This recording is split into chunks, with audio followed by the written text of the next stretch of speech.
Bismillahirrahmanirrahim. Assalamualaikum warahmatullahi wabarakatuh. Good morning my student. How are you today? Ya, mudah-mudahan semuanya dalam kondisi sehat walafiat. Ya, hari ini kita akan belajar PAI kembali. Ya, dan yang akan kita pelajari adalah kisah Nabi Sulaiman alaihi salam. Diharapkan setelah melihat video pembelajaran ini, kalian bisa menceritakan kembali kisah Nabi Sulaiman alaihi salam. Ya, sebelum kita mulai pembelajaran kita, mari kita baca bismillah bersama-sama. Bismillahirrahmanirrahim. Simak baik-baik ya. Kisah Nabi Sulaiman. Kisah ini disebutkan dalam Quran surat An-Naml ayat 16 sampai 44. Dalam kisah ini disebutkan bahwa Nabi Sulaiman bisa menundukkan penguasa negeri Saba, yaitu Ratu Balqis. Nabi Sulaiman adalah putra Nabi Daud alaihi salam. Setelah Nabi Daud wafat, Nabi Sulaiman alaihi salam menggantikannya sebagai raja. Allah Subhanahu wa taala juga memberikan beberapa mukjizat kepada Nabi Sulaiman. Seperti diantaranya terdapat dalam Quran surat An-Naml ayat 17 yang artinya, dan untuk Sulaiman dikumpulkan bala tentaranya dari jin, manusia, dan burung. Lalu mereka berbaris dengan tertib. Nah, pada suatu hari Nabi Sulaiman dan bala tentaranya melakukan perjalanan. Sampailah mereka di lembah yang banyak semutnya. Namun tidak ada yang menyadari kecuali Nabi Sulaiman. "Wahai semut-semut, cepatlah kalian masuk ke sarang agar kalian tidak terinjak oleh Raja Sulaiman. Ayo cepat lari," seru Ratu Semut. Mendengar seruan Ratu Semut kepada anak buahnya, Nabi Sulaiman tersenyum dan menghentikan langkahnya sambil menunggu pasukan semut berbondong-bondong masuk ke sarangnya. Nah, itulah salah satu mukjizat Nabi Sulaiman yang mengerti bahasa semut. Nah, selanjutnya dilanjutkanlah perjalanan Nabi Sulaiman beserta bala tentaranya. Tetapi saat diperiksa bala tentaranya, ternyata ada salah satu tentaranya yang tidak ada, yaitu burung hudhud. Nah, Nabi Sulaiman bertanya, "Kemanakah burung hudhud?"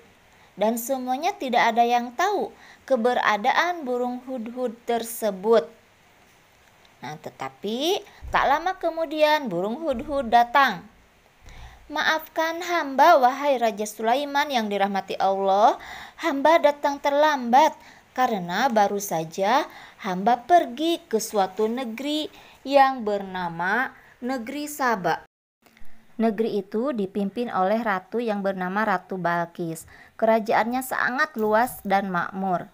Tapi sayangnya penduduk negeri itu menyembah matahari." Nabi Sulaiman berkata, "Aku percaya dengan ceritamu, wahai hudhud. Sekarang antarkan surat ini untuk Ratu Balqis."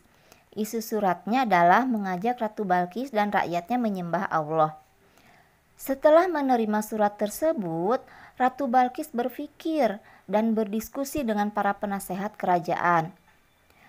Dikirimnya beberapa utusan kepada Nabi Sulaiman dengan membawa hadiah yang sangat banyak, berharap Nabi Sulaiman tetap memperbolehkan negeri Saba menyembah matahari.